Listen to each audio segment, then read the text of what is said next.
Hello friends, welcome back. आज ये हमारा फ्रेश वीडियो है जिसके अंदर हम कंटिन्यू करेंगे हमारा टॉपिक जो चल रहा है remuneration and appointment of directors.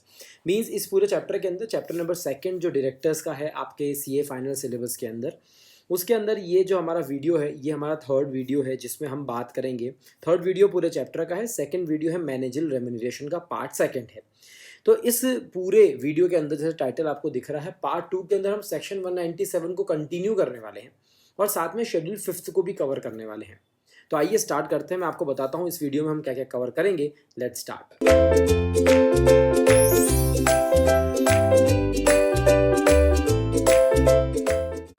दोस्तों चलिए सबसे पहले देखते हैं कि हमने पिछले वीडियो में क्या कवर किया है। जिन लोगों ने पार्ट वन नहीं देखा है प्लीज़ जाके पार्ट वन देखिए, बहुत अच्छा फ्लो मिलेगा आपको, समझ में आएगा पार्ट सेकंड में हम किन चीज़ों के बारे में बातें कर रहे हैं। क्योंकि जो हम ऑलरेडी कवर कर चुके हैं उसको हम रिपीट तो नहीं करेंगे, बट येस मैं आपको पूरा फ्लो समझाऊंगा।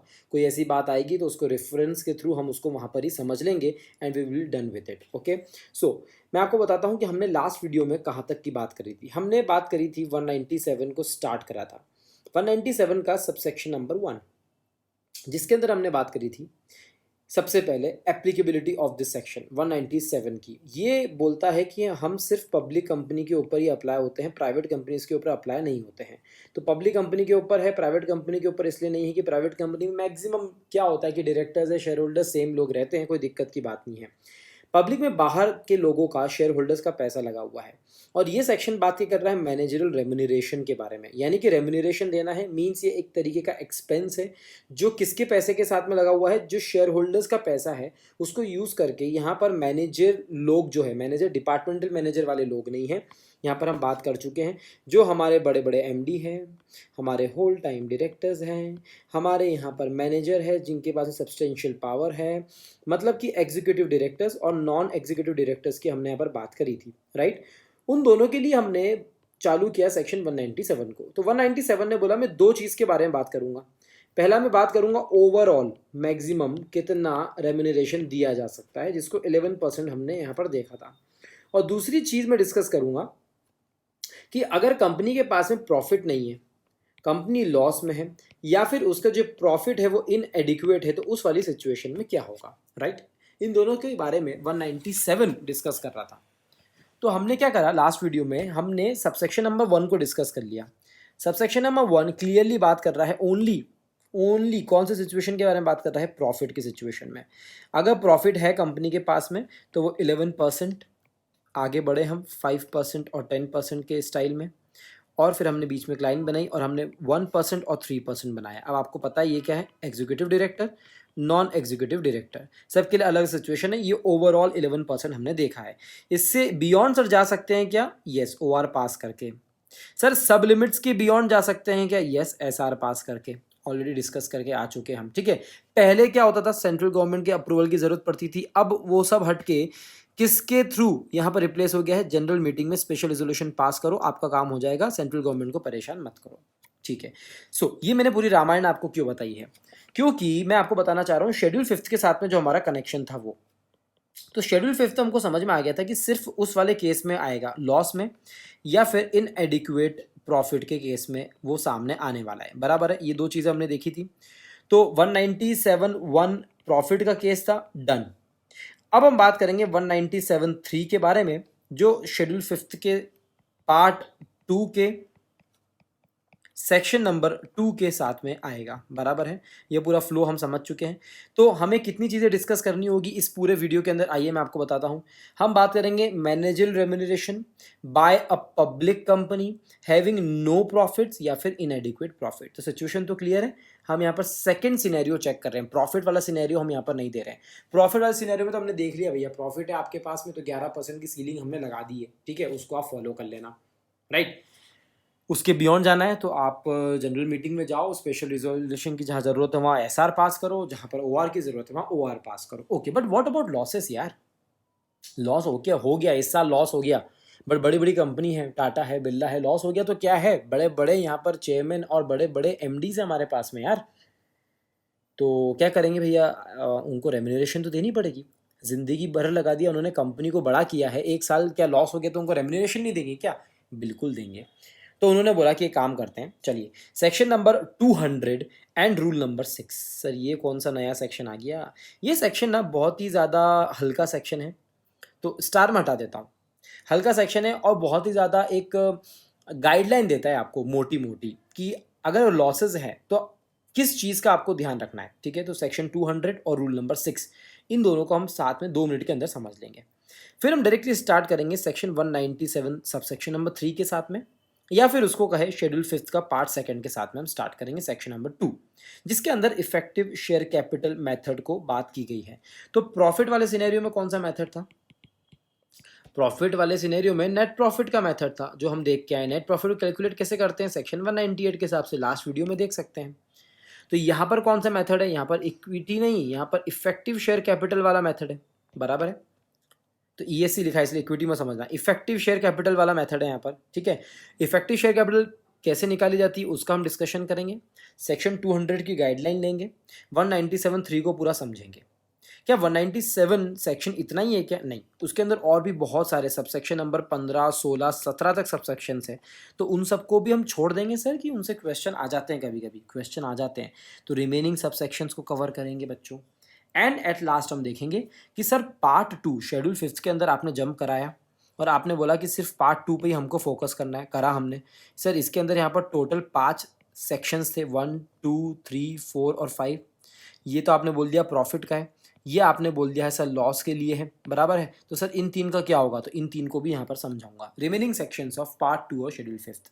मतलब कि ये ना 197 को पूरा वीडियो खत्म कर देगा, थर्ड वीडियो पूरे चैप्टर का। फिर एक और वीडियो बनेगा छोटा सा, जिसमें रिमेनिंग सेक्शंस मैं आपको कवर करवा दूंगा। 199 है, 204 है, ये सब मैं कवर करवा दूंगा आपको। ठीक है, तो चलिए विदाउट एनी फर्दर डिले 200 को डिस्कस करते हैं कि आखिरकार 200 बोल क्या रहा है। चलिए 200 बड़ा सिंपल सा सेक्शन है यार। वो बोल रहा है कि हमने आपको परसेंटेज फिक्स कर दिया, ठीक है, चलो हमने आपको बोला कि आप परसेंटेज के हिसाब से मैनेजल रेम्यूनरेशन बांटिए। कोई तो एक लिमिट होनी चाहिए ना यार, जो भी प्रॉफिट कमा रहे हो, बराबर है, वो प्रॉफिट आप सारे अपने बड़े बड़े लोगों को, डायरेक्टर्स को, होल टाइम डायरेक्टर्स को, एग्जीक्यूटिव डायरेक्टर को, नॉन एग्जीक्यूटिव डायरेक्टर को पैसा बांटने में लगा दोगे क्या? तो फिर कंपनी के लिए काम कब करोगे? उस प्रॉफिट को कैसे यूज़ करोगे? करते हैं, हर कंपनी करती है, नो डाउट, बट थोड़ी सी लिमिट तो लगानी पड़ेगी ना। तो परसेंटेज वाली लिमिट तो हमने लगा दी, बट 200 क्या बोल रहा है? 200 बोल रहा है कि हम ना थोड़ी सी एडमिनिस्ट्रेटिव सीलिंग भी लगा सकते हैं। एडमिनिस्ट्रेटिव सीलिंग का मतलब क्या? उनका कहना है कि 196 के अंदर हमने आपको बताया कि किसको अपॉइंट करना है, किसको अपॉइंट नहीं करना है, क्या क्या क्वालिफिकेशन है, क्या कंडीशन है, 21 to 70 ईयर्स का होना चाहिए, ये सब चीज़ें, इंसॉल्वेंट नहीं होना चाहिए, वो हम देख के आ चुके हैं। तो 196 के अंदर अप्रूवल लेके आप किसी का भी अपॉइंटमेंट कर सकते हैं और उसको 197 में आप रेम्यूनरेशन दे सकते हैं, कोई दिक्कत की बात नहीं है। ठीक है, बट सर अगर इनएडिक्वेट या फिर प्रॉफिट है ही नहीं तो क्या करेंगे? तो सेक्शन 200 बोलता है तो भी कंपनी अपनी रेम्यूनरेशन फिक्स कर सकती है, लिमिट्स में रहते हुए, जो एक्ट में बताई गई है। और वो कहाँ बताई गई है? वो बताई गई है शेड्यूल 5 के अंदर, बराबर है, तो हम उसी को पढ़ रहे हैं यहाँ पर। ठीक है, एट सच अमाउंट और percentage of profit of the company as it may deem fit. Sir मतलब उन्होंने बोल दिया जितनी करना हो करो, अरे जितनी करना हो करो, बट एस्ट्रिक, कि जितनी एक्ट के अंदर लिमिट दी गई है, मतलब शेड्यूल नंबर 5, मतलब शेड्यूल नंबर 5 हमारा गॉड है। शेड्यूल नंबर 5 किस सिचुएशन में? सिचुएशन मत भूलना बच्चों, बार बार, ये वाली सिचुएशन, ठीक है।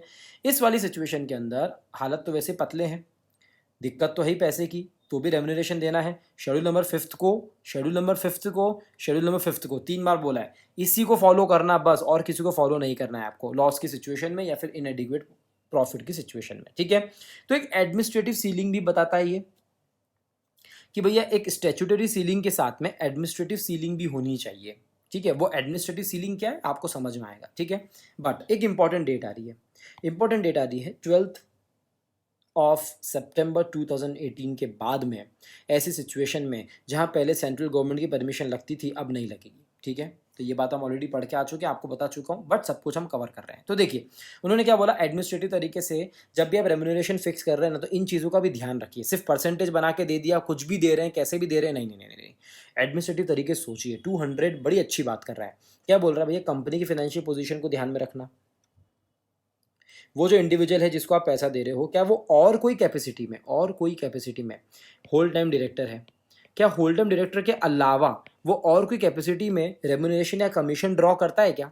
तो ध्यान रखना उसको, अगर वहाँ से पैसा अच्छा खासा मिल रहा है तो फिर यहाँ पर परसेंटेज उसका कम रखना। ठीक है, जो भी रेम्यूनरेशन या कमीशन है जो वो ड्रॉ कर रहा है किसी दूसरी कंपनी से भी कर रहा है क्या, उसको एक दो कंपनी से रेम्यूनरेशन मिल रहा है क्या, वो भी ध्यान रखना।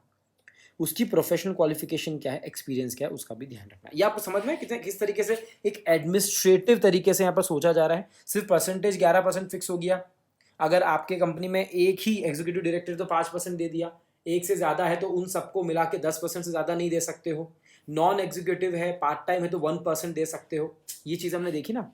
अगर एक भी एग्जीक्यूटिव डायरेक्टर है ही नहीं, सबके सब नॉन एग्जीक्यूटिव डायरेक्टर है, तो उनको मैक्सिमम 3% दे सकते हो। तो सर ये स्टैट्यूटरी सीलिंग लिमिट तो हम समझ गए, एडमिनिस्ट्रेटिव क्या है वो आपको बता दी है।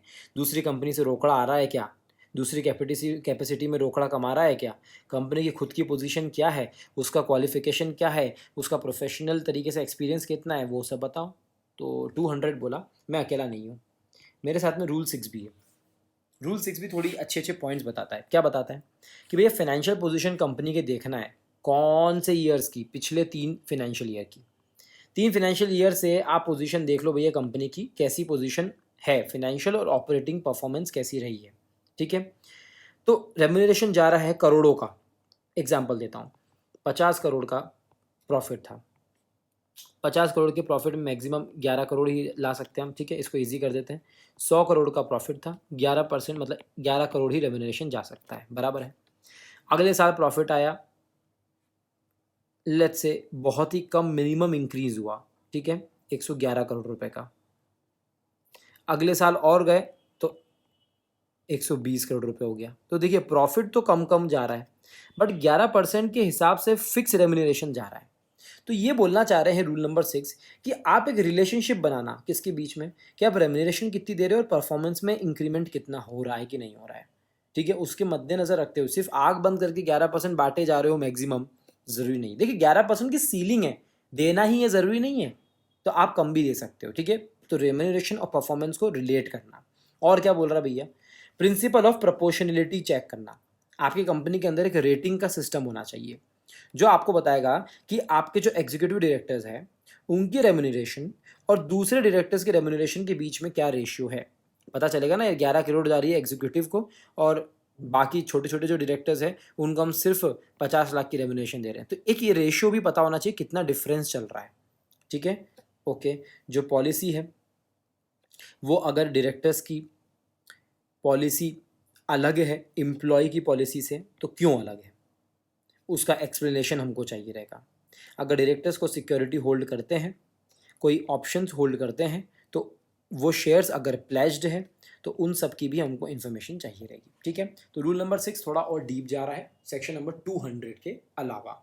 तो पहला जो स्टेप है 200 रूल नंबर 6, आई नो आप लोग याद करने में दिक्कत होगी, बट बिलीव मी क्वेश्चन आ जाता है और फिर आप वहाँ पर कोट नहीं कर पाते हैं और फिर आपके मार्क्स करते हैं। तो आपको पता होना चाहिए कि सेक्शन 200 और रूल नंबर 6 क्या बात कर रहा है। ठीक है, ये एडमिनिस्ट्रेटिव तरीके से बात कर रहा है कि क्या क्या चीज़ें आपको ध्यान में रखनी होगी। मेजर पॉइंट्स क्या है, तो मेजर पॉइंट्स आपको है financial position of the company in the previous 3 years. Relationship यहाँ पर आपको समझनी पड़ेगी किन किन चीज़ें की भैया, परफॉर्मेंस और रेम्यूनरेशन की। आपको रेशियोज चेक करने पड़ेंगे सभी इंपॉर्टेंट डायरेक्टर्स की दूसरे डायरेक्टर्स की।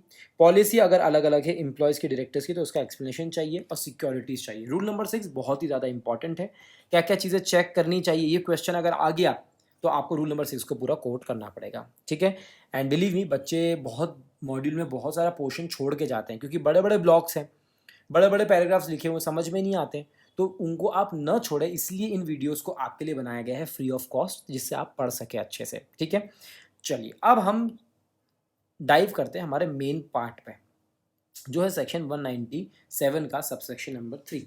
11 लिखा हुआ है क्योंकि 11 आगे आएगा। मेनली आप इस सबसेक्शन पे ध्यान दीजिएगा।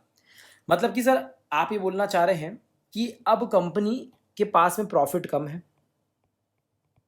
ठीक है, डाउन एरो, या फिर वो लॉस में है, तो इसे हम बोलेंगे इनएडिक्वेट प्रॉफिट। इनएडिक्वेट का मैं एग्जांपल आपको दे चुका हूँ। भैया बहुत खर्चा किया है, कैपिटल इन्वेस्टमेंट किया है, एक्सपेक्टेड था कि 100 करोड़ का प्रॉफिट होगा, आया 10 करोड़, क्लियरली दिख रहा है ना, इनएडिक्वेट है, इसको इनएडिक्वेट बोलते हैं। ठीक है, तो इनएडिक्वेट प्रॉफिट है या फिर लॉसेस है, उस वाली सिचुएशन में हम शेड्यूल नंबर 5 के पास में आ गए। शेड्यूल नंबर 5 के पार्ट 2 में सेक्शन 2 ने बोला कि सेक्शन 197 सबसेक्शन नंबर 3 आपका समाधान कर देगा। जाओ, ये आपके लिए जड़ी बूटी है, ये आपको बता देगा कि आपको कैसे ऐसे हालातों में मैनेजर रेम्यूनरेशन पे करना है। तो इनके पास में आए हम, इन्होंने बोला कि भैया आप दे सकते हो, कोई दिक्कत की बात नहीं है, ठीक है। बट सिर्फ और सिर्फ देने का तरीका क्या है, यही है। शेड्यूल नंबर 5 के अलावा आप कोई भी तरीके से नहीं दे सकते हो, ठीक है। सिटिंग फीस तो एक्सक्लूसिव ही है, हम पहले ही पढ़ के आ चुके हैं, आपके इस परसेंटेज में सिटिंग फीस तो इंक्लूड होती नहीं है। तो आपको किन्हीं भी डायरेक्टर्स को, चाहे होल टाइम डायरेक्टर हो, मैनेजिंग हो, मैनेजर हो, कोई दूसरे डायरेक्टर्स हो, उनको अगर आपको इस स्थिति में अगर आपको मैनेजर रेम्युनरेशन बांटना है तो शेड्यूल नंबर 5 के पास जाना।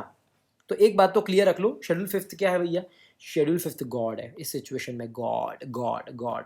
इसका मतलब है कि बड़ी बड़ी कंपनीज के बड़ी बड़े डायरेक्टर्स होते हैं, मैनेजिंग डायरेक्टर्स होते हैं, रतन टाटा जैसे लोग होते हैं, अगर उन्होंने कंपनी के आर्टिकल ऑफ एसोसिएशन में लिखवा दिया, कैसी भी पोजीशन हो कंपनी की, मैं 11 करोड़ का रेम्यूनरेशन हर साल लूंगा ही लूंगा, उन्होंने एग्रीमेंट कर लिया कंपनी के साथ में रिटर्न में, या उन्होंने रेजोल्यूशन पास करवा दिया कंपनी के अंदर, स्पेशल रिजोल्यूशन, या फिर बोर्ड के साथ में बोर्ड रेजोल्यूशन पास करवा दिया, कुछ भी करवा दिया उन्होंने, ठीक है।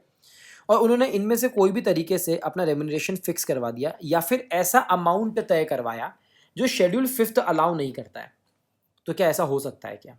तो शेड्यूल 5 बोल रहा है कि मैं गॉड हूँ, कोई भी ऐसा प्रोविजन है जो शेड्यूल 5 के बियॉन्ड जाके अमाउंट को इंक्रीज करने का इफेक्ट लाता है रेम्यूनरेशन के अंदर, तो क्या वो अलाउड होगा? No, shall not have any effect, उसका कोई इफेक्ट नहीं होगा। चाहे आप आर्टिकल से लिखवा लो, मेमोरेंडम में लिखवा लो, एग्रीमेंट करवा लो, रिजोल्यूशन पास करवा लो, कुछ भी नहीं होगा। सिर्फ जो शेड्यूल 5 चाहेगा उसी हिसाब से आपको डिसाइड करना पड़ेगा। तो बताओ भैया मेथड क्या है, हम तैयार हैं उस मेथड को सुनने के लिए।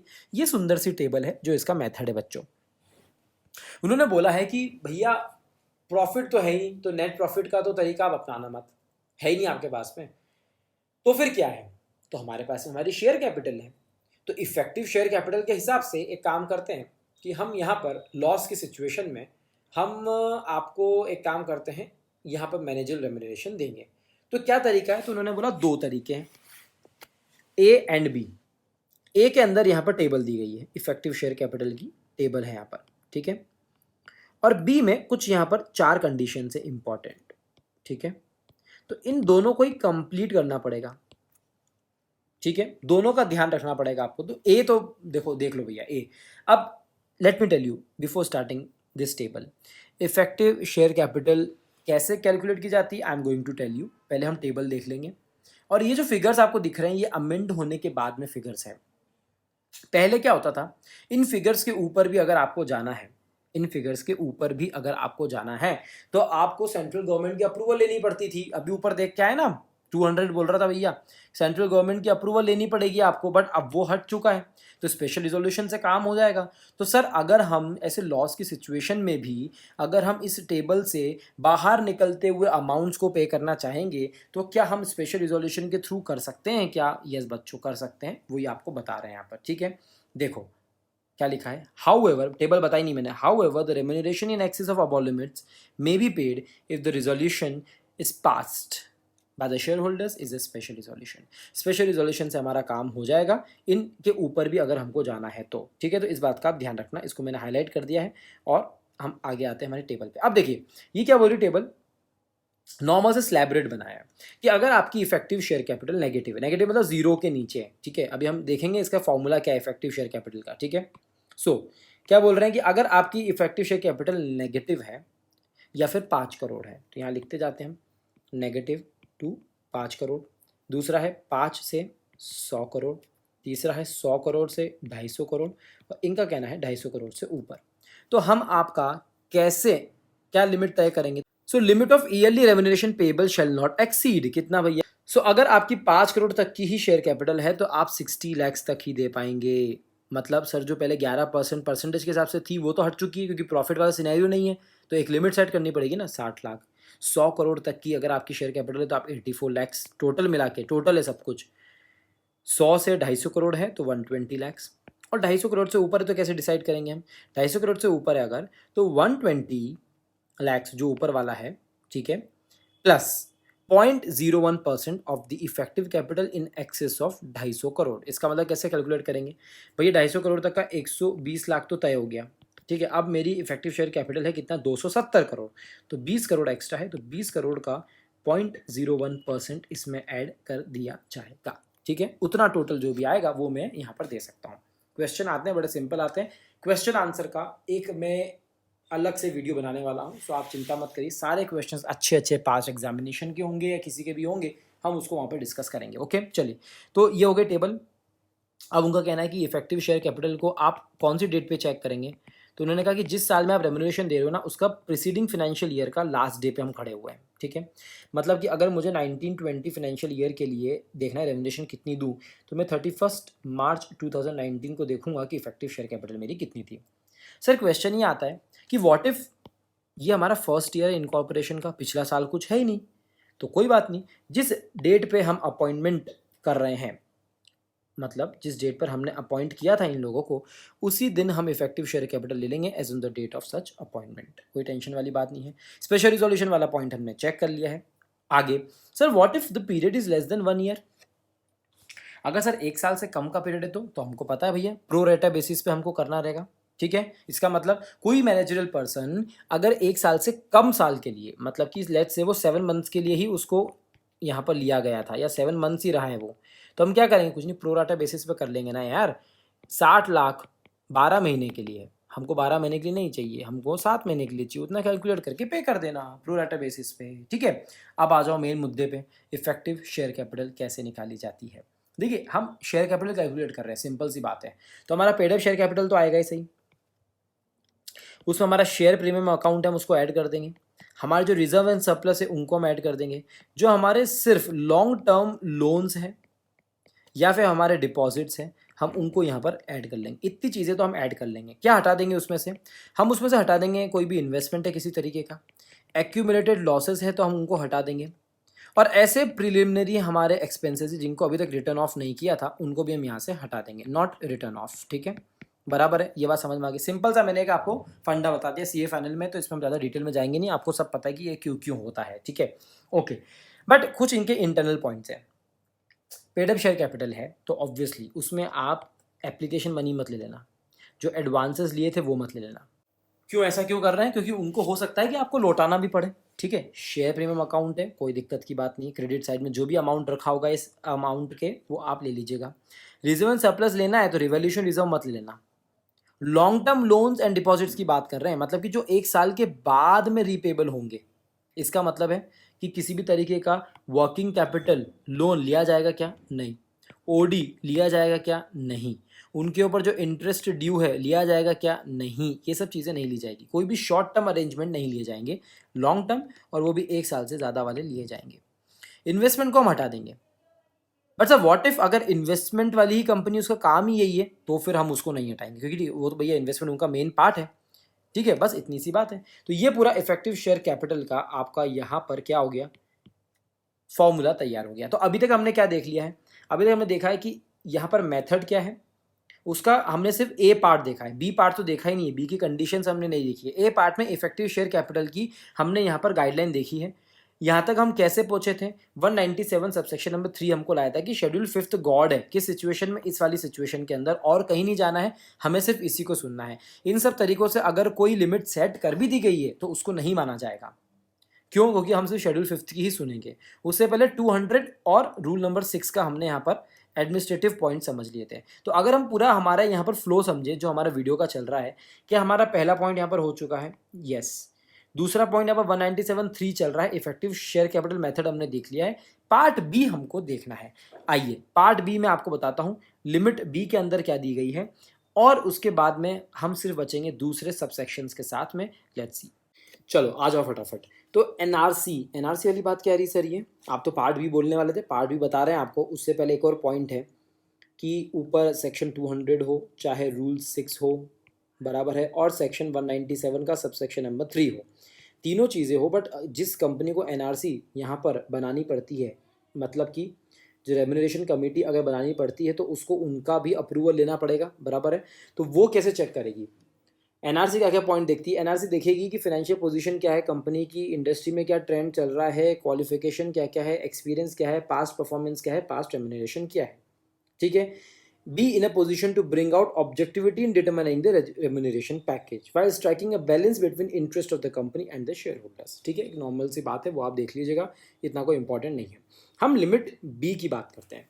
अब बी बात कर रहा है प्रोफेशनल कैपेसिटी के अंदर। इसका मतलब क्या है भैया, एक बहुत बड़ी कंपनी है जो फार्मा में है, ठीक है, फार्मा है, उनके जो होल टाइम डायरेक्टर है वो खुद एक सर्जन है, ठीक है, इस फार्मा कंपनी के हॉस्पिटल्स भी चलते हैं भाई साहब, सर्जन कैपेसिटी में जाके ऑपरेशंस भी करते हैं, सर्जरीज भी करते हैं, तो प्रोफेशनल कैपेसिटी में भी वो काम करते हैं। तो क्या हमारी जो रेम्यूनरेशन है जो डिसाइड की गई है, उस रेम्यूनरेशन के अंदर हम पहले ही देख के आ चुके हैं 197(1) के अंदर भी कि प्रोफेशनल कैपेसिटी में आप पेमेंट अलग से कर सकते हैं, कोई दिक्कत की बात नहीं है, ठीक है, प्रोफेशनल कैपेसिटी होना चाहिए अलग से, वो आप इंक्लूड ना करें, किसके अंदर 11% के अंदर चलेगा। वैसे ही हम यहाँ पर ही बात कर रहे हैं कि अगर कोई मैनेजरल पर्सन फंक्शन कर रहा है प्रोफेशनल कैपेसिटी के अंदर, तो उसका यहाँ पर remuneration as per item A may be paid if such managerial person, मतलब उन्होंने एक कंडीशन लगा दी है कि हम ए के अंदर आपको पेमेंट करने के लिए अलाउ कर रहे हैं, अगर कोई पर्सन प्रोफेशनल कैपेसिटी में है हमें कोई दिक्कत नहीं है, आप ए के हिसाब से पेमेंट कर दीजिए, बट इन पॉइंट्स को ज़रा आप ध्यान में रखिएगा। मतलब ए एंड बी दोनों साथ में चलने वाला है ना, यस, ए एंड बी दोनों साथ में चलेगा, ठीक है। देखो ये देखना कि उस प्रोफेशनल बंदे का जो यहाँ पर होल टाइम डायरेक्टर भी है, प्रोफेशनल कैपेसिटी में भी काम कर रहा है, उसका कोई इंटरेस्ट तो नहीं है कैश के अंदर, कंपनी हो, सब्सिडरी हो, होल्डिंग हो, उसके अंदर उसका कोई इंटरेस्ट तो नहीं है, क्या वो कोई सिक्योरिटीज़ तो होल्ड नहीं कर रहा है, तो सर बिल्कुल नहीं कर सकता है क्या, नहीं, थोड़ा बहुत कर सकता है। तो कितना कर सकता है, तो उन्होंने कहा बिल्कुल कर सकता है। ईसॉप के अंदर अगर उसको 0.5% of paid up share capital उस स्कीम के अंदर कुछ शेयर्स अगर मिले हैं और वो होल्ड करता है, ठीक है, उसके अलावा कोई भी उसका इंटरेस्ट नहीं है, सिर्फ इतना ही इंटरेस्ट है भैया, ईसॉप के अंदर जो उसको शेयर मिले हैं 0.5% तक वो होल्ड कर सकता है, कोई दिक्कत की बात नहीं है, उसके अलावा कोई भी इंटरेस्ट नहीं होना चाहिए, पॉइंट नंबर 1, ठीक है।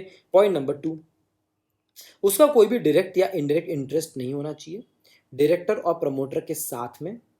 कहाँ के डायरेक्टर और प्रमोटर, चाहे होल्डिंग का हो चाहे सब्सिडरी का हो, वो सब चीज़ें हम देख के आ चुके हैं, कैश की हम हमेशा बात करते हैं। तो डायरेक्ट या इनडायरेक्ट इंटरेस्ट भी नहीं होना चाहिए, रिलेशन भी नहीं होना चाहिए डायरेक्टर और प्रमोटर के साथ में।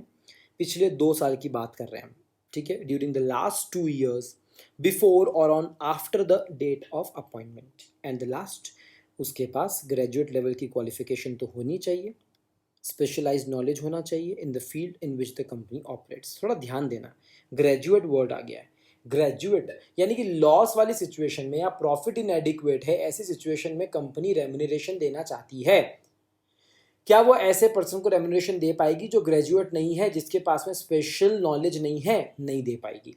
उनका कहना है कि लॉस की सिचुएशन में आप अगर रेम्यूनरेशन देना चाहते हो, बहुत ही अच्छी बात है, आप रेम्यूनरेशन दीजिए, आप इफेक्टिव शेयर कैपिटल को फॉलो कीजिए, उसके बाद में प्रोफेशनल कैपेसिटी में कोई बंदा काम कर रहा है तो ध्यान देना वो इंपॉर्टेंट बंदा होना चाहिए, उसके पास में स्पेशलाइजेशन होना चाहिए, उसके पास में ग्रेजुएट लेवल का क्वालिफिकेशन होना चाहिए, इन सब बातों का ध्यान रखना, ठीक है। इसलिए दोनों को साथ में बोला गया है, दोनों को साथ में बोला गया है, ए और बी को दोनों को साथ में आप साथ में लेके चलेगा, ठीक है। देखिए ए एंड बी, तो बी के पॉइंट्स इंपॉर्टेंट क्या निकल के आए हैं, बी के पॉइंट निकल के आए हैं कि इंटरेस्ट में आपको फिगर ध्यान रखना है 0.5% ऑफ पीएससी का, और आपको क्वालिफिकेशन ध्यान रखना है, और आपको रिलेशन देखना है डायरेक्टर और प्रमोटर के साथ में।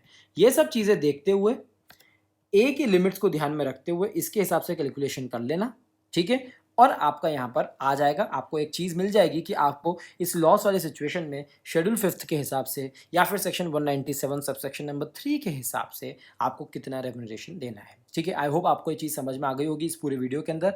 आई नो वीडियो थोड़ा लेंदी हो रहा है, बट इसमें हम सब कुछ कवर करने वाले हैं इसीलिए, और हम कट टू कट चल रहे हैं, कुछ भी चीज़ें एक्स्ट्रा नहीं ले रहे हैं, ठीक है। अब इसके बाद क्या, लिमिट बी भी आपने बोल दी, उन्होंने कहा कुछ और कंडीशंस है जो आपको फॉलो करनी होगी, कंडीशंस बहुत छोटी छोटी है तो उनको हम फटाफट देखते जाएंगे। More conditions for payment of remuneration, अगर आपको पेमेंट करना है तो आपको इन कंडीशंस को फॉलो करना पड़ेगा। पहली बात, रिजोल्यूशन की ज़रूरत होती है, ठीक है, तो रिजोल्यूशन तो पास हुआ है, ये बात पक्का देख लीजिएगा। लिमिट के ऊपर जा रहे हो तो हमको पता है स्पेशल रिजोल्यूशन चाहिए, ठीक है। एनआरसी है तो उसका भी यहाँ पर अप्रूवल चाहिए रहेगा। सर व्हाट इफ हमने डिफॉल्ट कर रखा है, बैंक का, पीएफआई का या फिर सिक्योर क्रेडिटर का पैसा नहीं दे रखा है, तो रिजोल्यूशन के पहले प्रायर अप्रूवल इन लोगों का भी चाहिए रहेगा, हम पहले भी पढ़ के आए हैं, ठीक है। तो सर OR और SR से काम हो जाएगा कहाँ पे? अगर हम आइटम नंबर ए की बात कर रहे हैं तो मतलब इफेक्टिव शेयर कैपिटल की अगर हम बात कर रहे हैं, हम लिमिट के अंदर है तो OR से काम हो जाएगा, लिमिट के बाहर गए तो SR चाहिए रहेगा, बराबर है।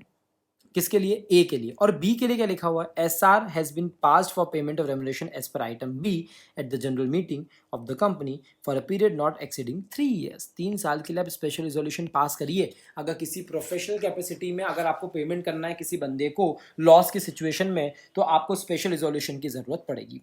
तो OR और SR मैं यहाँ पर लिख देता हूँ, ये कंडीशन भी फुलफिल करनी पड़ेगी, ठीक है। साथ में हमको एक स्टेटमेंट देना पड़ेगा। भैया स्टेटमेंट किस चीज़ का है? जनरल मीटिंग के अंदर एक स्टेटमेंट जाएगा जो शेयर होल्डर्स को दिया जाएगा। अब उनको शेयर होल्डर्स को तो सारी इन्फॉर्मेशन चाहिए ना, जनरल इन्फॉर्मेशन। क्या भैया? इंडस्ट्री का नेचर क्या है, कब से हमने काम चालू किया प्रोडक्शन का, अगर नई कंपनी है तो कब से चालू करेंगे, अप्रूवल फाइनेंशियल इंस्टीट्यूशन का, प्रोस्पेक्टस के अंदर सारी चीज़ें होनी चाहिए, फाइनेंशियल परफॉर्मेंस, कोई फॉरेन इन्वेस्टर्स है क्या, कोलैबोरेशन है क्या, वो भी दो। देखिए सारी चीज़ें जाएगी भैया यहाँ पर इस स्टेटमेंट के अंदर, ठीक है। अपॉइंटी, जिसको अपॉइंट किया जा रहा है, ठीक है, जिसको अपॉइंट किया जा रहा है, ऐसे बंदे का बैकग्राउंड डिटेल्स, उसका पास्ट रिम्यूनरेशन, कोई रिकॉग्निशन या अवार्ड्स है, जॉब प्रोफाइल, उसने कितना रिम्यूनरेशन प्रपोज किया गया है उस बंदे के लिए, कंपेरेटिव स्टडी भैया कि भैया इसी इंडस्ट्री के अंदर, इसी साइज की कंपनी के अंदर इस प्रोफाइल के लिए कितना पैसा दिया जाता है और हम कितना दे रहे हैं, और पेक्यूनरी रिलेशनशिप अगर उस बंदे की ऑलरेडी कंपनी के साथ में है तो वो भी शेयर होल्डर्स को बतानी पड़ेगी। अदर इन्फॉर्मेशन भैया क्या, ये जो लॉस हुआ है आपका, इनएडिक्वेट प्रॉफिट है, क्यों हुआ है, आप क्या कर रहे हो उसके लिए, इंक्रीज कैसे होने वाला है प्रोडक्टिविटी में ओवर द ईयर्स, कैसे आप इस चीज़ को सही करोगे ये भी बताइए। और डिस्क्लोजर चाहिए भैया हमको डायरेक्टर्स रिपोर्ट के अंदर, कॉर्पोरेट गवर्नेंस को संभालते हुए। क्या भैया? सारे एलिमेंट्स चाहिए हमको, सारे एलिमेंट्स पूरे पैकेज के अंदर, रेम्यूनरेशन के अंदर जो जो एलिमेंट्स आते हैं, सैलरी है, बेनिफिट है, बोनसेस है, स्टॉक ऑप्शंस है, पेंशन है, सब कुछ वहाँ पर डिटेल्ड वहाँ पर दीजिए, डिस्क्लोज करना पड़ेगा आपको। परफॉर्मेंस से अगर आपने कोई इंसेंटिव लिंक करे हैं तो वो आपको बताना पड़ेगा, कोई सर्विस कॉन्ट्रैक्ट है, नोटिस पीरियड है, सेवरेंस फीस है, वो आपको बतानी पड़ेगी, स्टॉक ऑप्शन कितना दे रखा है, डिस्काउंट पे कितना मिलेगा, एक्सरसाइजेबल कब है, ये सब चीज़ें भी आपको बतानी पड़ेगी, ठीक है। इस तरीके से ये कुछ एक्स्ट्रा कंडीशंस थी जो हमने यहाँ पर सेक्शन 197 3 और 11 के साथ में समझी है। इफेक्टिव शेयर कैपिटल का हमने यहाँ पर तरीका समझा है, दोनों लिमिट्स ए और बी को समझा है, कंडीशंस OR SR की हमने यहाँ पर समझी है, और शेड्यूल 5th क्यों यहाँ पर आता है सेक्शन 206 के साथ में हमने यहाँ पर समझा है। तो अगर हम इस पूरे वीडियो की बात करें भाइयों और बच्चों, आ जाओ फटाफट, तो हम कवर्ड कवर्ड कवर्ड ये सारी चीज़ें कवर हो चुकी है। मतलब अब हमको यहाँ पर चालू करना है 197 के छोटे छोटे सब सेक्शंस हैं। छोटे छोटे सब सेक्शन कितने हैं? क्या बहुत सारे हैं क्या? यस, थोड़े ज़्यादा तो हैं बच्चों, आपको मेरे साथ में रहना पड़ेगा। देखिए मैं आपको स्क्रॉल कर रहा हूँ सिर्फ दिखाने के लिए, 4 5 6 9 और 10। तो आपको नोट्स यहाँ पर दिख रहे हैं, आप स्क्रीनशॉट ले सकते हैं। अगर आपको पढ़ना है, वीडियो नहीं देखना है तो वो भी कर सकते हैं। 12 13 14 15 16 और 17 आखिरी तक, ऐसे यहाँ तक हम यहाँ पर पहुँचेंगे। एग्जामिशंस के साथ में मैं आपको बताऊंगा, इसके साथ में हमारा वीडियो यहाँ पर खत्म होगा। तो आइए चलिए फटाफट चालू करते हैं। छोटे छोटे सब सेक्शन से, ज़्यादा टाइम नहीं लगेगा इनको समझने में। सेक्शन 197 का सबसेक्शन नंबर 4। चलो ओके गाइस, सो 197 सबसेक्शन नंबर 4 से हम शुरुआत करेंगे। आप ज़्यादा इसमें बहुत ज़्यादा डिटेलिंग में नहीं जाएंगे, क्योंकि हमारा यहाँ पर सिर्फ इतना यहाँ पर मोटिव है कि आपको वो सबसेक्शन पता हो और आपको उसका जो मेन पॉइंट है वो याद रहे, बस दैट्स इट। ओके, तो हम उसी चीज़ पे फोकस करेंगे। Okay, at the same time पूरा कोर्स कंप्लीट हो रहा है and I know you are happy about it. Let's go ahead. आपको फिर से जाके मॉड्यूल से पढ़ना वो ज़रूरत नहीं पड़ेगी।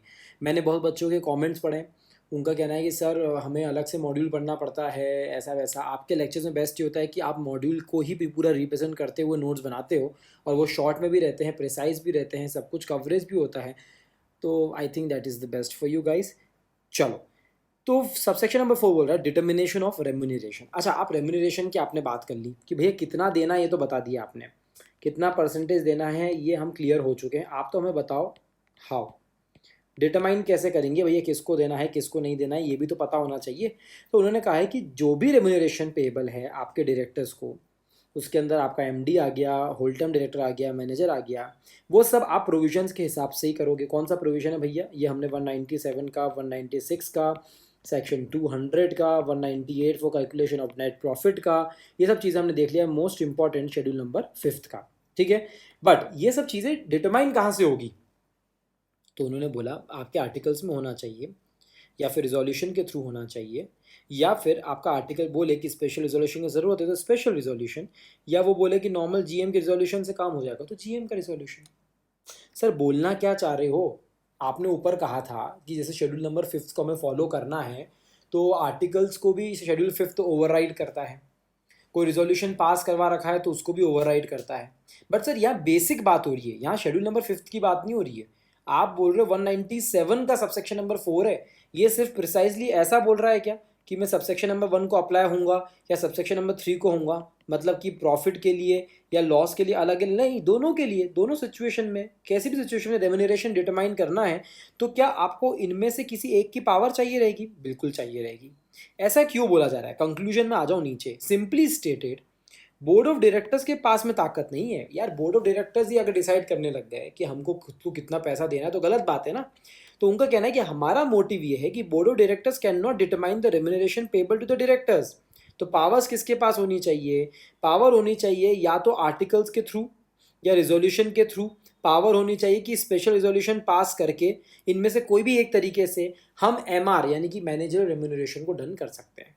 सिंपली बोर्ड ऑफ डायरेक्टर्स नहीं कर सकते हैं, वरना फिर क्या गड़बड़ हो जाएगा भैया कि कितना परसेंटेज तय किया जा रहा है, किसको दिया जा रहा है, किसको अपॉइंट किया जा रहा है, कोई कंट्रोल नहीं रहेगा ना। शेयर होल्डर्स का पैसा है तो जनरल मीटिंग के अंदर सारी चीज़ें डिसाइड होनी चाहिए। बस सब सेक्शन नंबर 4 इतना ही बोल रहा है, ठीक है। अब इसके बाद उन्होंने क्या कहा है कि जो रेम्यूनरेशन आप दे रहे हो उसको डिटरमाइन करने का तरीका तो ये हो गया कि हमको इनमें से कोई भी एक चीज़ चाहिए, ठीक है, वो हम समझ गए।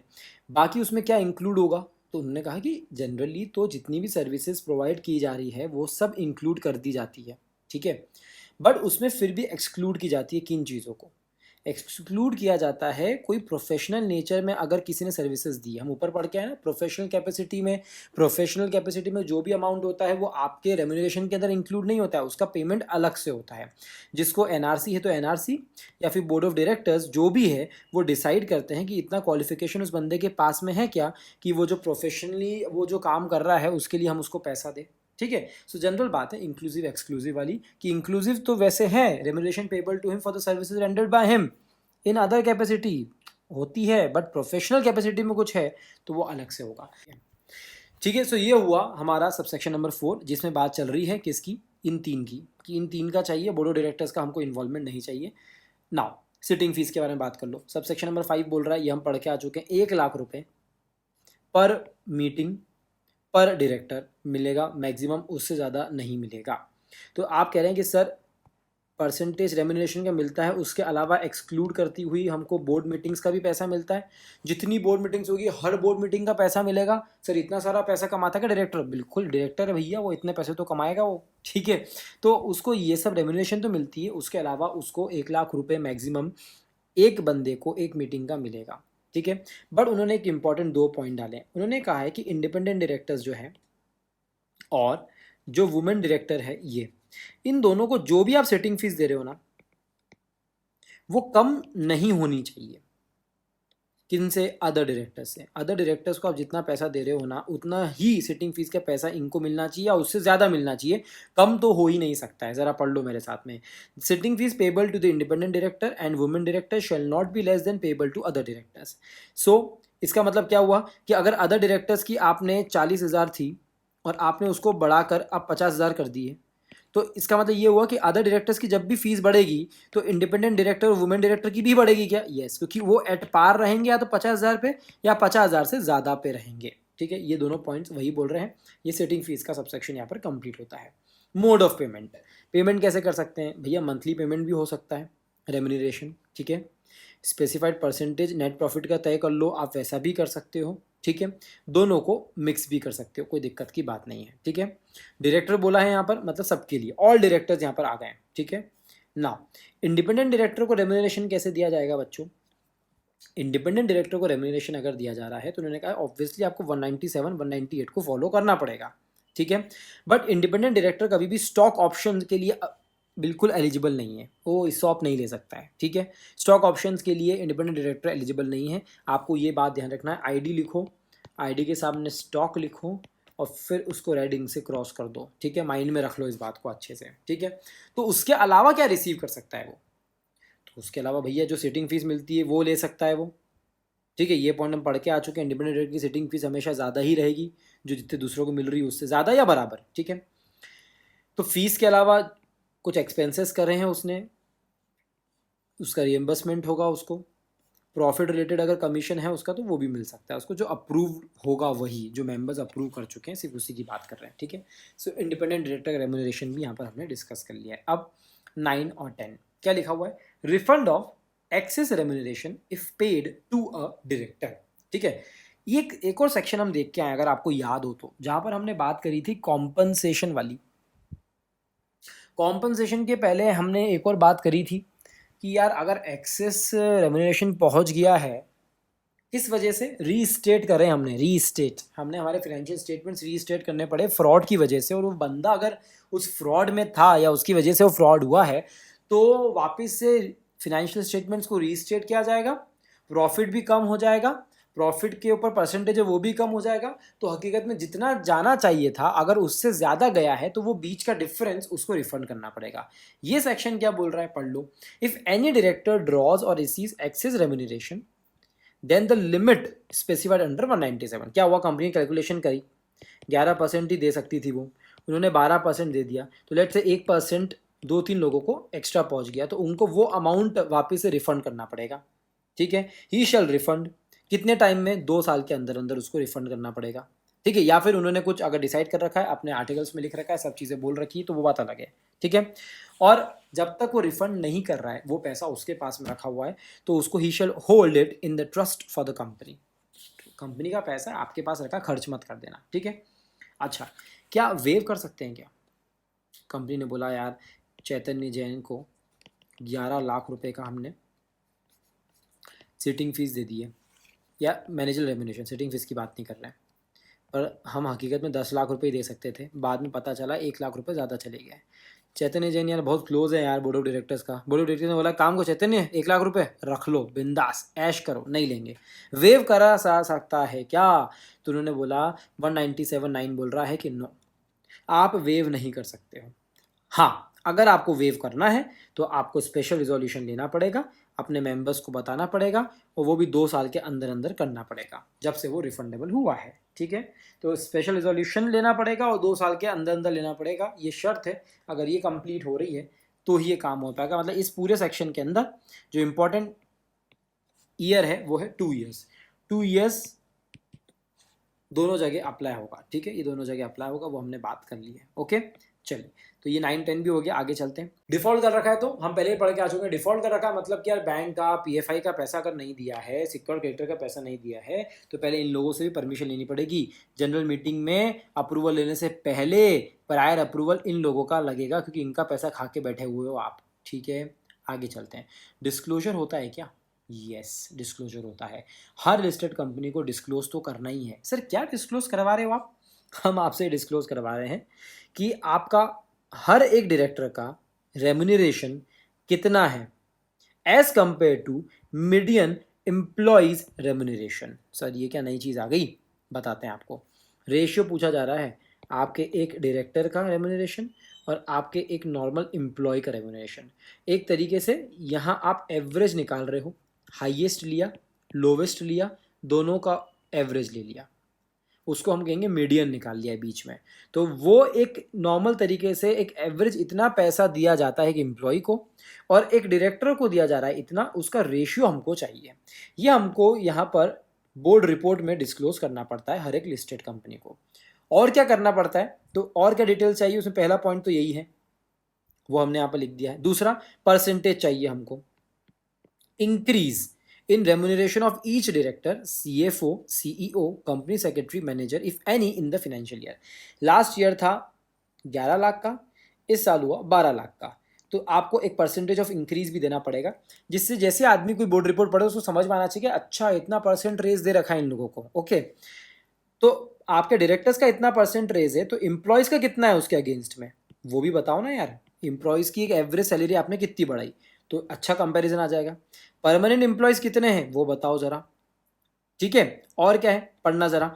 Average percentile increase already made in the salaries of employees other than the managerial personnel in the last financial year and its comparison with the percentile increase in the MR and justification thereof and point out if there are exceptional circumstances for increase in the AR MR।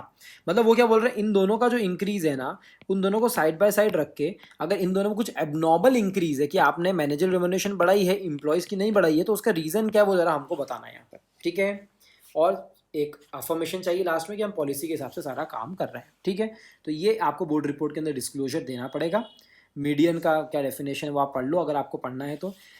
Means the numerical value separating the higher half of a population from the lower half and the median of a finite list of numbers may be found by arranging all the observation from lowest value to highest value and picking the middle one।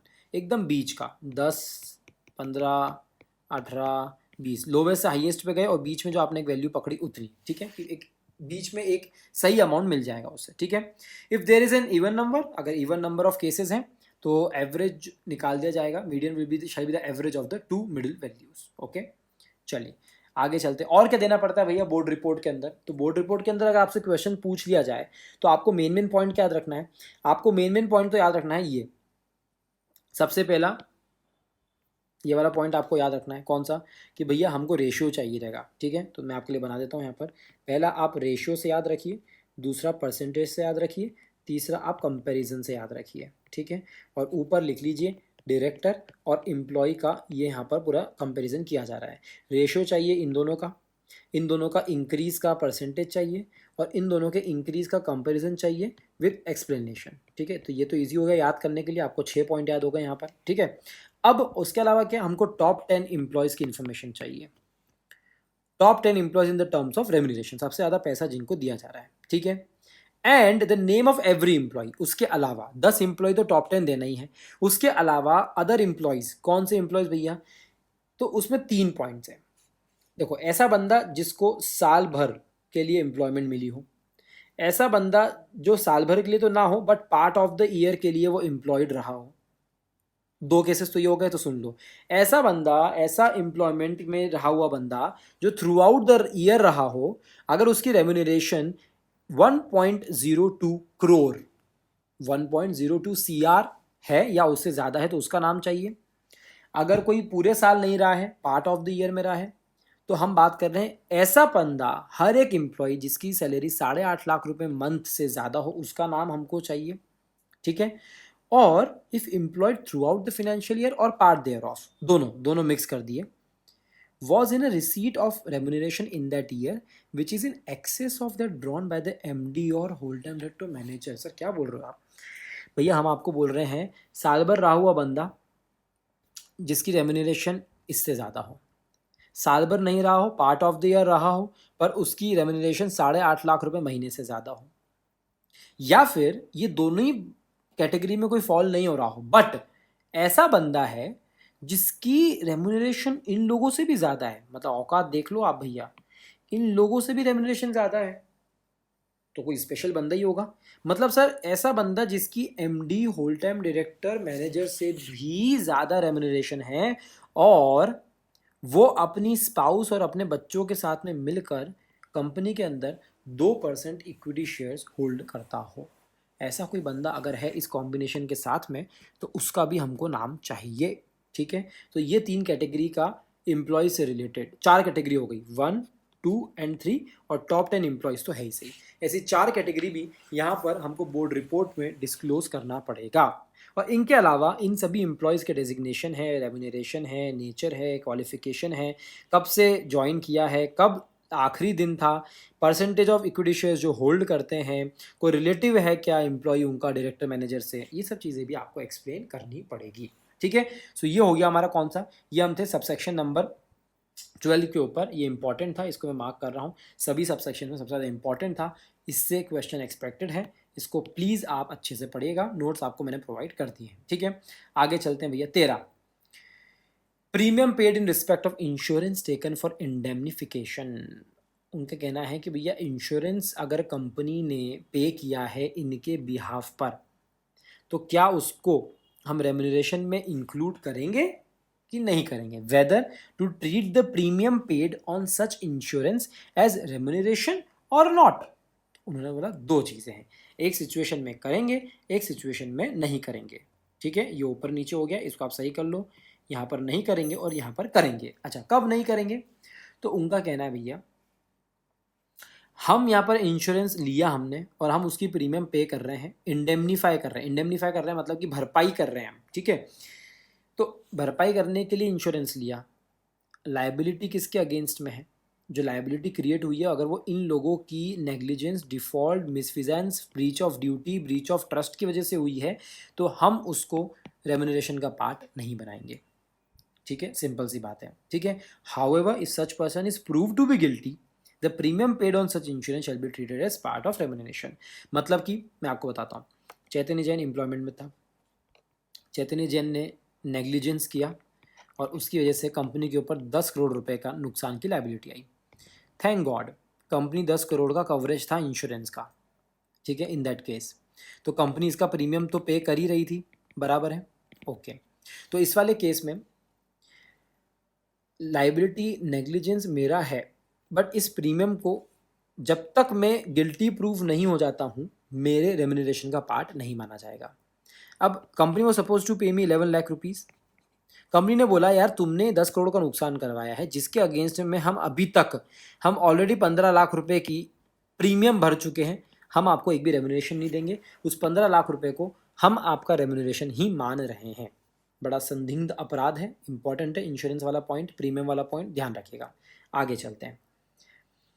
अच्छा, एक बंदा, एक director, manager, whole time director commission receive कर रहा है company से, तो क्या वो सब्सिडरी और उसकी दूसरी कंपनी से, होल्डिंग कंपनी से भी रिसीव कर सकता है क्या? यस, कोई दिक्कत नहीं है।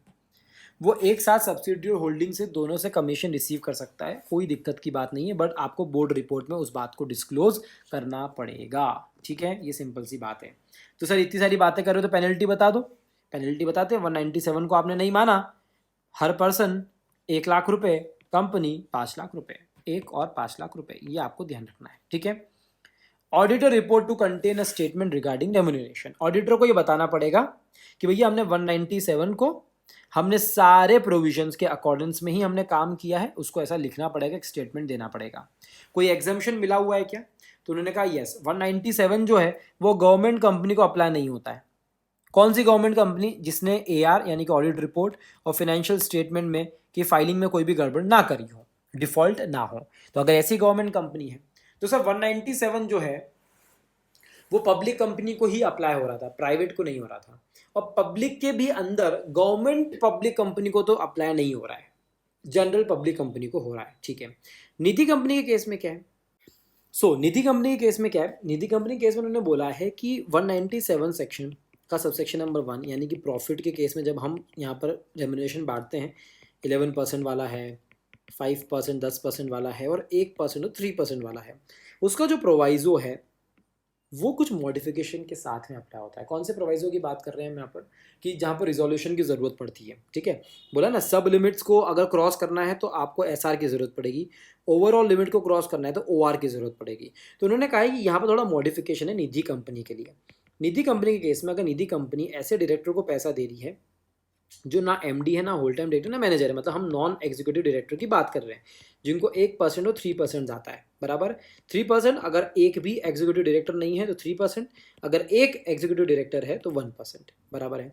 तो उन्होंने बोला उस वाले केस में अगर निधि कंपनी को ऐसे लोगों को पैसा देना है, नॉन एग्जीक्यूटिव डायरेक्टर को, for performing special services to Nidhi company specified in the article of association may be paid. उन्होंने कहा है कि निधि कंपनी पैसा देना चाहती है नॉन एग्जीक्यूटिव डायरेक्टर को जिसने स्पेशल सर्विसेज दी है आर्टिकल में, जिसकी परमिशन है, तो मंथली पेमेंट के साथ में दे सकती है। जनरल मीटिंग में अप्रूवल लेना होगा, 197 को फॉलो करना होगा।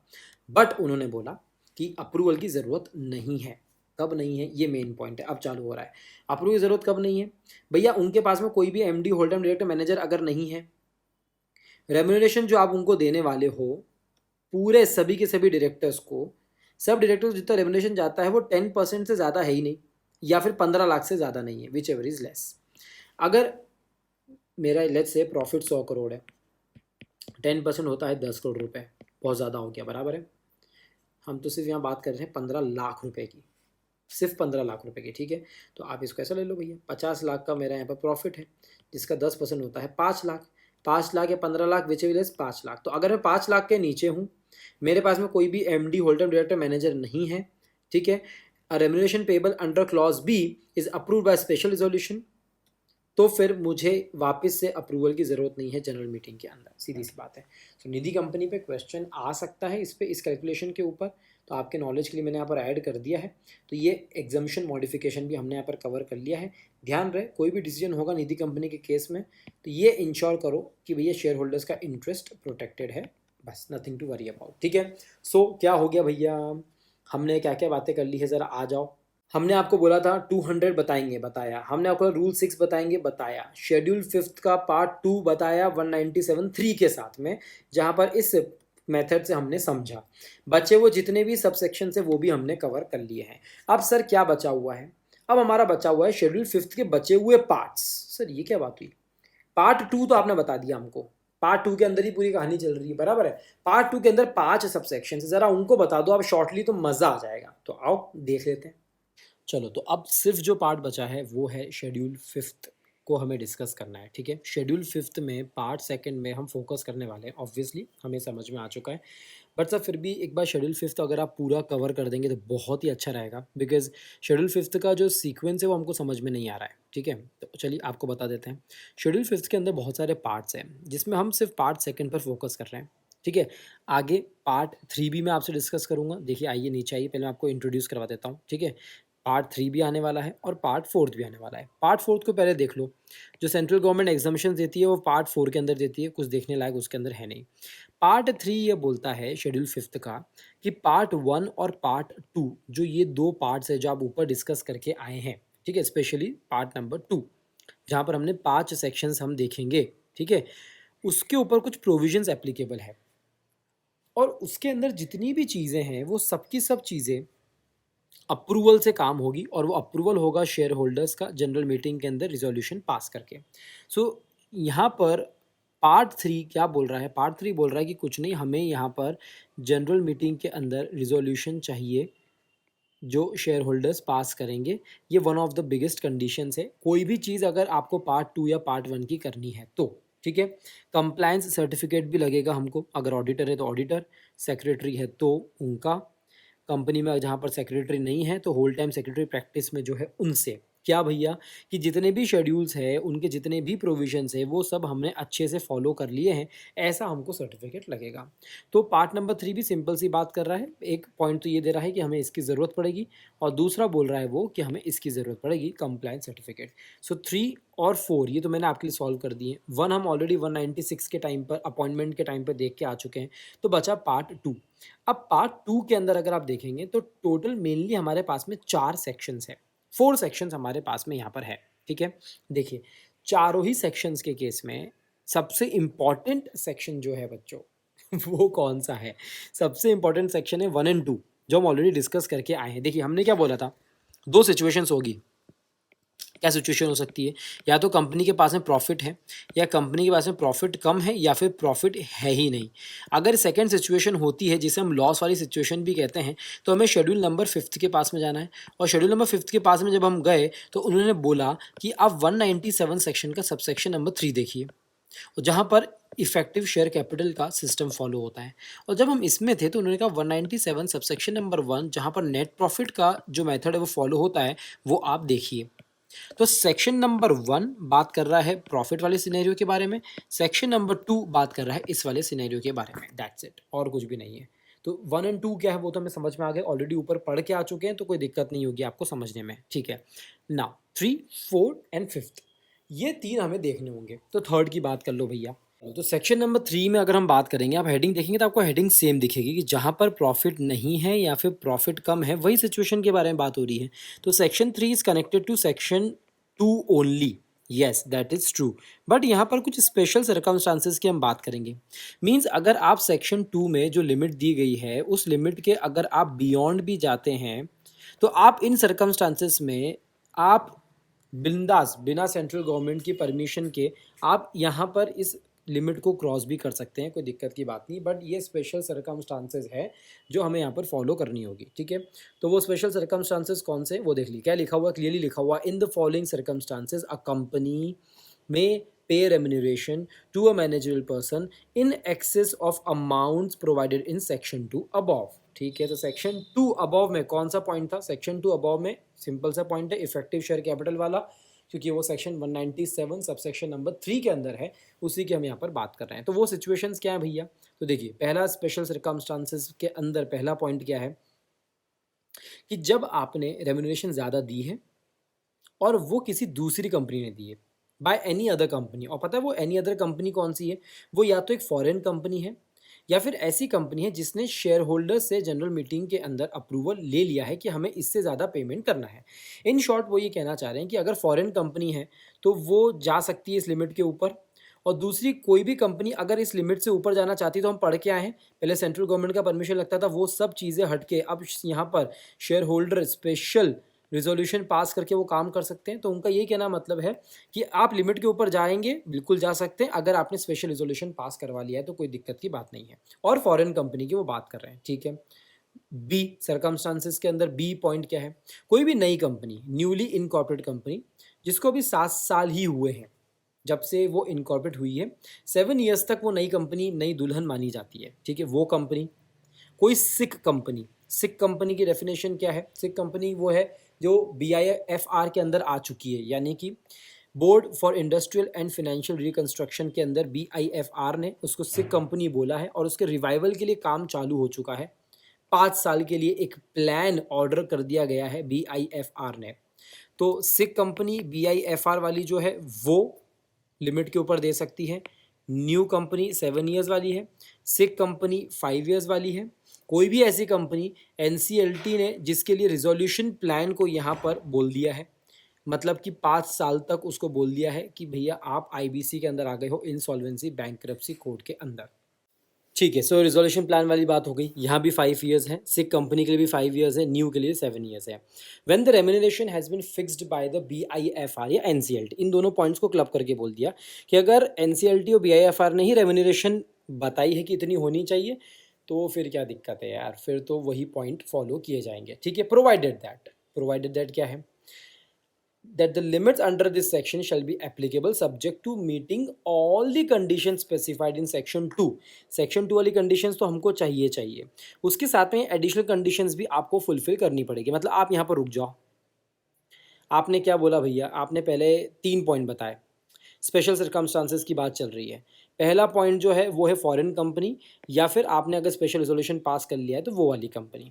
दूसरे में बहुत सारी अलग अलग कंपनीज़ की बात आ रही है कि अगर आप न्यू कंपनी हो 7 ईयर्स वाली, सिक कंपनी हो 5 ईयर्स वाली, रिजोल्यूशन प्लान IBC वाली 5 ईयर्स की कंपनी हो आप, तो वो सी पॉइंट के अंदर बोला है कि आप BIFR और NCLT ने आपकी रेम्यूनरेशन फिक्स की है, बट उसके लिए कुछ एडिशनल कंडीशंस भी है। क्या है भैया, एडिशनल कंडीशन ये है कि managerial person is not receiving remuneration from any other company, सिर्फ एक ही कंपनी होना चाहिए, कोई दूसरी कंपनी नहीं होना चाहिए। जो ऑडिटर है, कंपनी सेक्रेटरी है, उनसे हमें एक कंप्लायंस सर्टिफिकेट चाहिए रहेगा कि भैया एक NOC हमने इन सभी लोगों से ले ली है जो क्रेडिटर्स है या लेंडर्स है, कि जितना भी रेम्यूनरेशन दिया जा रहा है उससे कोई दिक्कत नहीं है, ठीक है। ऐसी बात वहाँ पर होनी चाहिए, सर्टिफिकेशन होना चाहिए। उसके अलावा एक और सर्टिफिकेट हमें चाहिए जहाँ पर लिखा होना चाहिए कोई भी डिफ़ॉल्ट नहीं किया गया है क्रेडिटर्स के पेमेंट में और डिपॉजिट होल्डर्स के पेमेंट में, बस। तो ये सेक्शन नंबर 3 बात कर रहा है इन स्पेशल सर्कमस्टांसेस के बारे में, और ये स्पेशल सर्कमस्टांसेस है जहाँ पर ये बोला जाता है कि आप सेक्शन नंबर 2 की लिमिट के बियॉन्ड भी जा सकते हैं। तो एक सिंपल सा केस तो हमको पता है, स्पेशल रिजोल्यूशन करके हम लिमिट्स के ऊपर जंप कर सकते हैं, वी नो दिस। सो एक तो हमें कंडीशन पता है कि यह स्पेशल रिजोल्यूशन पास करके हम इन कंडीशंस के ऊपर जा सकते हैं, बाकी स्पेशल सर्कमस्टांसेस हमने यहाँ पर देख लिए हैं, ठीक है। तो सेक्शन नंबर 3 भी हो गया। सेक्शन नंबर 4 क्या बोल रहा है कि भैया इस परसेंटेज के अंदर जो मैनेजरल रेम्यूनरेशन का परसेंटेज है उसके अंदर परक्यूसाइट्स नहीं आएंगे। मैनेजरल पर्सन जो है वो एलिजिबल होगा परक्यूसाइट्स के लिए, which shall not be included in the computation. मतलब कि जब हम सीलिंग चेक किए जा रहे हैं इफेक्टिव शेयर कैपिटल 60 लाख आया, 60 लाख के अंदर पर्क्स आ रहे हैं क्या, नहीं, 60 लाख के अंदर पर्क्स नहीं आ रहे। कौन कौन से, आपका PF अलग से मिलेगा, सुपरन्यूशन फंड है, एन्यूटी फंड है अलग से मिलेगा, ग्रेच्युटी अलग से मिलेगा, इनकेशमेंट ऑफ लीव अलग से मिलेगा। In addition to the perquisites above, कोई अगर एक्सपेट्रिएट मैनेजर पर्सन है, यानी कि जो बाहर रहता है, जिसकी नेटिव प्लेस कोई दूसरी कंट्री है, जिसके अंदर एनआरआई को इंक्लूड किया गया है, उनको इन 3 के अलावा जो ऊपर बताए गए हैं, उनके अलावा उसको ये भी मिलेगा। क्या मिलेगा भैया उसको? उसको चिल्ड्रन एजुकेशन अलाउंस मिलेगा 12,000 पर मंथ का, पर चाइल्ड, या फिर जो उसका एक्चुअल एक्सपेंस है विच एवर इज लेस, ये मिलेगा उसको। और बच्चे कितने होने चाहिए? 2 बच्चों तक, 2 चिल्ड्रन मैक्सिमम। हॉलीडे पैसेज मिलेगा उसको अगर उसके चिल्ड्रन बाहर पढ़ते हैं, स्टडी कर रहे हैं, या उसकी फैमिली बाहर है, तो वो जाएगा, मिल के आएगा और वापस आएगा। रिटर्न हॉलीडे पैसेज मिलेगा उसको once in a year, economy class से कर सकता है, या फिर once in 2 years by first class. अगर इकोनॉमी क्लास है तो आप 1 साल में एक बार, 2 साल में एक बार जा रहे हो तो आप जा सकते हैं फर्स्ट क्लास से, कोई दिक्कत की बात नहीं है, ठीक है। लीव ट्रेवल कंसेशन भी मिलेगा, मतलब रिटर्न पैसेज मिलेगा आपको खुद के लिए और फैमिली के लिए, रूल्स के हिसाब से, ठीक है। अगर उसकी होम कंट्री इंडिया के अलावा और कोई है तो ये 3 चीज़ें किसको मिलेगी? एक्सपेट्रिएट मैनेजर पर्सन को, जिसका नेटिव प्लेस कोई दूसरी कंट्री है, उसको ये परक्यूसाइड्स भी मिलेंगे। तो ये हुआ सेक्शन नंबर 4। और सेक्शन नंबर 5 एट लास्ट क्या बोल रहा है कि क्या एक बंदा 2 कंपनी से मैनेजरल रेम्यूनरेशन ले सकता है? क्या? यस, पर इन दोनों का मिला के लिमिट के अंदर होना चाहिए, पॉइंट नंबर 1। पॉइंट नंबर 2, ये दोनों कंपनीज अपने अपने मैनेजर रेम्यूनरेशन के परसेंटेज को कैलकुलेट करते टाइम उस रेम्यूनरेशन को दोनों इंक्लूड करेगी, तो ही, अब पढ़ लो, मैंने मन से नहीं बोला है। Subject to the provision obviously shall draw remuneration from one or both companies provided that the total remuneration drawn from the companies does not exceed the higher maximum limit admissible from one of the companies of which he is managerial person। कोई भी एक भी company अपने limit से ऊपर नहीं जानी चाहिए, ये पॉइंट इंपॉर्टेंट है, ठीक है। सो ये हो गया हमारा, क्या मैंने जैसे कि आपको बोला था, शेड्यूल नंबर 5 के पार्ट 2, पार्ट 3 और पार्ट 4 तीनों की हम बात करेंगे। स्पेशली पार्ट 2 के अंदर हमने बात कर ली है पांचों के पांचों सेक्शंस की। तो अगर हम आ जाते हैं, हमने आपसे क्या वादा किया था पूरे वीडियो के अंदर, जो आई नो थोड़ा लेंदी हो चुका है वीडियो, बट हमने काफ़ी अच्छे से नोट्स कवर करे हैं, शेड्यूल्स हमने साथ में जो कवर करा है पूरा मॉड्यूल के स्टाइल में किया है हमने, हर चीज़ मॉड्यूल के फ्लो में, और मॉड्यूल की लैंग्वेज को ही हमने एज इट इज़ यहाँ पर रखा है। तो आपको फिर से जाके मॉड्यूल पढ़ने की ज़रूरत नहीं है दोस्तों, ठीक है। सो 206 देखा हमने एडमिनिस्ट्रेटिव तरीके से, फिर हमने शेड्यूल 5 का पार्ट 2 का सिर्फ ये देखा हमने। सो इसके अंदर हमने क्या देखा? पार्ट 2 के अंदर हमने देखा कि इफेक्टिव शेयर कैपिटल, यानी कि जब प्रॉफिट नहीं होगा तब क्या होगा, ठीक है। जब प्रॉफिट होगा तो 200 और रूल 6 के साथ में हमने देख लिया, ठीक है। फिर उसके बाद में रिमेनिंग सब सेक्शंस को हमने यहाँ पर कवर किया, और फिर शेड्यूल 5 के रिमेनिंग सेक्शंस पार्ट 2 के वो भी कवर किया, पार्ट 3 भी कवर किया, और पार्ट 4 भी कवर किया। Okay guys, so that's it for this video. इसी के साथ में हमारा सेक्शन 197 की जो जर्नी है वो पूरी कंप्लीट हो चुकी है। एक और रेसिडुअल सेक्शंस के लिए वीडियो बनाएंगे, वो देखिएगा। उसके साथ में हमारा ये सेकंड चैप्टर ऑफ डायरेक्टर्स आपके सीए फाइनल के लिए या फिर अदर लेवल्स के लिए जो बच्चे पढ़ने चाहते हैं वो यहाँ पर कवर हो चुका है। That's it for this video. Thank you for watching the video. Bye bye, take care.